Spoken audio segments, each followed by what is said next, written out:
నమస్కారం. యూట్యూబ్లోకి వెళ్ళి తారానాథ్ మురాలా అని టైప్ చేసి సబ్స్క్రైబ్ బటన్ని గంట గుర్తుని నొక్కండి. నేను వీడియో అప్లోడ్ చేయంగానే మీ అకౌంట్లోకి డైరెక్ట్గా వస్తుంది. చాలా రోజుల తర్వాత 4G స్పెక్ట్రమ్ 4G సర్వీసులు ఇవ్వడానికి కావాల్సిన బిఎస్ఎన్ఎల్కి టెండర్ ఆపేసి క్యాన్సిల్ చేసింది ప్రభుత్వం. దాని మీద డిఓటి ఒక ఇంటర్నల్ కమిటీ వేసింది. ఆ కమిటీ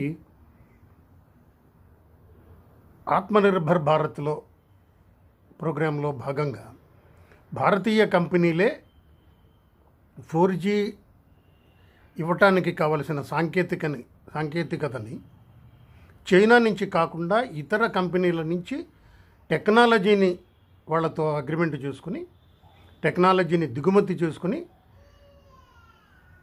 బిఎస్ఎన్ఎల్ ఎంటీఎన్ఎల్కి ఇవ్వాలా అన్న దాని మీద ఒక రికమెండేషన్ని ఒక కమిటీ నివేదికని డిఓటికి సబ్మిట్ చేసినట్టు.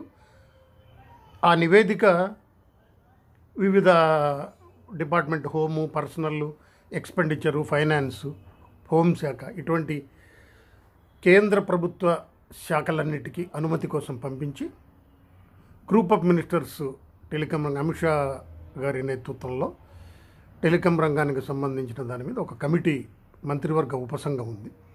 ఆ ఉపసంఘం అనుమతి వచ్చిన తర్వాత బిఎస్ఎన్ఎల్కి ఇస్తారు అని చెప్పి ఒక వార్త గత 2-3 రోజులుగా వచ్చింది. ఇది మంచిదా చెడ్డదా, అసలు ఏం జరుగుతుంది అనేది చేసుకుంటే, system integrator led network deployment model అనేదాన్ని వీళ్ళు చేశారు. అంటే సిస్టమ్ ఇంటగ్రేటర్ అని అంటే అసలు సర్వీసులు ఇచ్చే, ఇప్పుడు చైనా కంపెనీ హువావై, జట్టియి ఇవి ఏవో కొన్ని ఉన్నాయి. ఇట్లా కాకుండా వాళ్ళ దగ్గర నుంచి వీళ్ళు తీసుకుని, అంటే ఎవరు తీసుకుంటానన్నారు అంటే టెక్ మహేంద్ర వాళ్ళు ఒకరు, టాటా కన్సల్టెన్సీ సర్వీసెస్ ఒకరు, ఈ 2 కంపెనీలు ఆసక్తి చూపించాయి. ఈ 4G స్పెక్ట్రమ్కి సంబంధించిన సాంకేతికతని విదేశాల నుంచి దిగుమతి చేసుకుని ఆ సాంకేతికతని వీళ్ళు ఇచ్చేసి దాన్ని మళ్ళీ బిఎస్ఎన్ఎల్కి ఇవ్వటానికి మేము ముందుకు వస్తామని టెక్ మహేంద్ర కంపెనీ టీసీఎస్ వచ్చింది. దీనికి ఈ కమిటీ నివేదికలో ఉన్న ముఖ్యమైన పాయింట్ ఏంటి అని అంటే, సాంకేతికాన్ని దిగుమతి చేసుకోవటం, ఆ కంపెనీలతో మాట్లాడడం, అవన్నీ ఎవరైతే టెండర్ వస్తుందో అంటే టెక్ మహేంద్రనా టీసీఎస్ఆ ఎవరికి వస్తుందో వాళ్ళు సాంకేతికత దిగుమతి చేసుకోవాలి. ఆ సాంకేతికత చైనా దగ్గర నుంచి అయి ఉండకూడదు. ఎస్క్రో అకౌంట్ ఓపెన్ చేయాలి. ఎస్క్రో అకౌంట్ అంటే ఏంటి అనే దాంట్లో మళ్ళీ చిన్న ఇది ఏంటి, డబ్బులు ఎస్క్రో అకౌంట్లో ఉంటాయి. ఒక 6 నెలల లోపో 1 ఇయర్ లోపో ఈ 4Gకి సంబంధించిన ఇన్స్టాలేషన్ ఇదంతా జరగాలి అని ఒక టెండర్ నిబంధన పెట్టుకుంటే ఆ 6 నెలల లోపు కంప్లీట్ అయితే వర్క్ ఎంత శాతం ఎన్ని నెలల్లో కంప్లీట్ కావాలి అనేది అగ్రిమెంట్లో చేసుకుని, ఈ అగ్రిమెంట్ ప్రకారం వర్క్ జరుగుతుంటే ఆటోమేటిక్గా ఎస్క్రో అకౌంట్లో ఉన్న డబ్బు వాళ్ళకి వెళుతుంది. వర్క్ చేయకపోతే, వర్క్ చేయలేదు, ఈ డబ్బు తిరిగి ఎవరైతే టెండర్ పిలిచారో బిఎస్ఎన్ఎల్కో ఎంటీఎన్ఎల్కో వచ్చేస్తుంది. అట్లంటే వర్క్ చేసినా మనకు 6 నెలలు అయింది, సంవత్సరం అయింది, 2 ఏళ్ళు అయింది, బిల్లులు పే చేయటం లేదు అనే సమస్య లేకుండా అమౌంట్ మొత్తం ముందు ఎస్క్రో అకౌంట్లో వేసి పెడతారు. ఆ అకౌంట్లో ఉన్న డబ్బు ఎస్క్రో అకౌంట్ నుంచి వర్క్ కంప్లీట్ చేసిన తర్వాత ఆటోమేటిక్గా వాళ్ళకి ట్రాన్స్ఫర్ అవుతుంది. వర్క్ కంప్లీట్ చేయకపోతే మళ్ళీ బిఎస్ఎన్ఎల్కి రిటర్న్ చేస్తారు. ఈ రకమైన పద్ధతి చేయాలి అని చెప్పి దీంట్లో ఏమేమి విభాగాలలో ఈ టెక్ మహేంద్ర కానీ టీసీఎస్ కానీ చేయాలి అంటే, planning, engineering, supply, installation, testing, commissioning and annual maintenance, ఈ మొత్తం పనులన్నీ కూడా వీళ్ళు కంప్లీట్ చేయాలి అని చెప్పి వీళ్ళు ఇది చేసుకున్నారు. దీనికి టెలికాం ఎక్విప్మెంట్ ప్రమోషన్ కౌన్సిల్కి సంబంధించిన విహాన్ నెట్వర్క్స్ అనేవాళ్ళు ఈ ప్రాజెక్టుని మానిటర్ చేస్తారు. అట్లాంటి ఈ వర్క్ దిగుమతి చేసుకోవటం ఇటువంటివన్నీ చేస్తారు. దీంట్లో 2 కంపెనీలు, విదేశీ కంపెనీలవి, అమెరికాకు సంబంధించిన మెవెనీర్ సిస్టమ్స్, అట్లాగే జపాన్కు సంబంధించిన రుకుటెన్ అనే ఈ 2 కంపెనీలు ఈ 4Gకి సంబంధించిన సాంకేతికతని అందించడానికి ముందుకొచ్చింది. ఇందులో టెక్ మహేంద్ర వాళ్ళు జపనీస్ కంపెనీ రుకుటెన్ అనే కంపెనీతో ఒప్పందం చేసుకున్నారు. వీళ్ళు టెక్ మహేంద్ర ఆల్రెడీ ఒప్పందం చేసుకుంది. టీసీఎస్ వాళ్ళు ఇంకా ఒప్పందం చేసుకున్నట్లేరు. అయితే టీసీఎస్ వాళ్ళు ఎవరితో చేసుకుంటారు అనేది చూడాలి. రెండోది, అమెరికాకు సంబంధించిన మవెనీర్ అనే సిస్టమ్స్, ఇది కూడా వాళ్ళు కూడా ఈ ప్రోగ్రాంలో చేయడానికి ముందుకు వచ్చారు.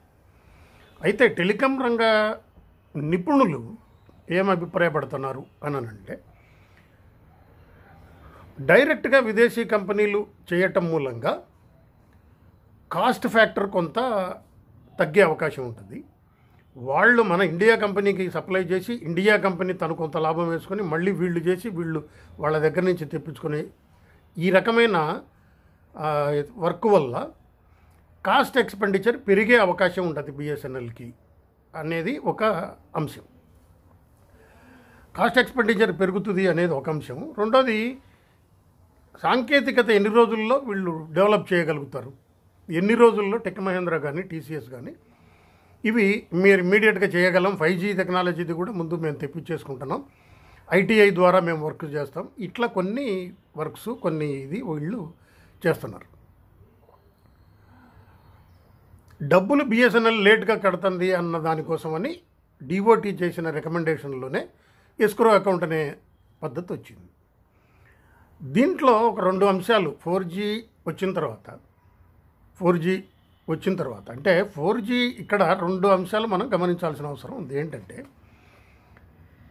23/10/2019లో కేంద్ర క్యాబినెట్ ఎప్పుడైతే అసలు ఆల్రెడీ 4G అలాట్మెంట్ బిఎస్ఎన్ఎల్కి చేసేసాం, ఇబ్బంది లేదు అని అన్నారు. ఎప్పుడు 4Gని మనం వాడుకోగలుగుతాం? స్పెక్ట్రమ్ని మనకున్న టవర్స్ 4G టెక్నాలజీకి మనం మార్చిన తర్వాత మనం వాడుకోగలుగుతాం. ఎక్విప్మెంట్ 4G టెక్నాలజీకి అప్గ్రేడ్ చేయాల్సిన అవసరం ఉంటుంది. దాదాపు 50,000-60,000 టవర్లు ఉంటాయి. ఈ టవర్లన్నీ అప్గ్రేడ్ చేయాలి. అప్గ్రేడ్ చేసే పని కొనసాగుతుంది అని అంటున్నాం. అప్గ్రేడేషన్తో పాటు చేయాల్సిన సాంకేతికత రావాలి అని అంటే టెండర్లు పిలిచారు. టెండర్లు పిలిచిన తర్వాత చైనా బూచి చూపించి మనకు మళ్ళీ అవి క్యాన్సిల్ చేశారు. ఈలోగా ఆత్మనిర్భర్ భారత్ ప్రోగ్రాం కింద లోకల్ మ్యానుఫ్యాక్చరర్స్కి అవకాశం ఇవ్వకుండా బిఎస్ఎన్ఎల్ విదేశాల వాళ్ళని టెండర్ పిలవటం తప్పు అని చెప్పి ఈ ఎక్విప్మెంట్ సప్లై కంపెనీలు కొన్ని కంప్లైంట్ చేసింది. ఈ కంప్లైంట్ వచ్చింది కాబట్టి మీరు ఆపేయండి అది అని కూడా చెప్పారు. కంప్లైంట్కి ఎంత ఇంపార్టెన్స్ ఇచ్చారు? దేశంలో ఉన్న మిగతా కంపెనీలన్నీ ఆత్మనిర్భర్ ప్రోగ్రాం కింద ఏ టెండర్ పిలిచినా ఇండియా కంపెనీలకే చేస్తున్నాయా, చేయటం లేదా అనేది పక్కన పెడితే అయితే ఒక ముందడుగు అయితే పడిందని అనుకోవచ్చు మనం. అయితే ఎన్ని రోజులకి ఈ కంపెనీలు సప్లై చేయగలుగుతాయి, ఎన్ని రోజులకి ఈ టెక్నాలజీని వీళ్ళు అందిపుచ్చుకోగలరు అనేది మనం ఇంకా ఏమేమి అడ్డంకులు వస్తాయి, ఈ మినిస్ట్రీల ద్వారా అప్రూవ్ చేయడానికి ఎంతకాలం పడుతుంది, ఇవన్నీ మనం ఫ్యూచర్లో తెలుసుకోవాలి. అయితే ఒక అడుగు ముందుకు పడిందని మాత్రం అనుకోవాలి. ధన్యవాదాలు.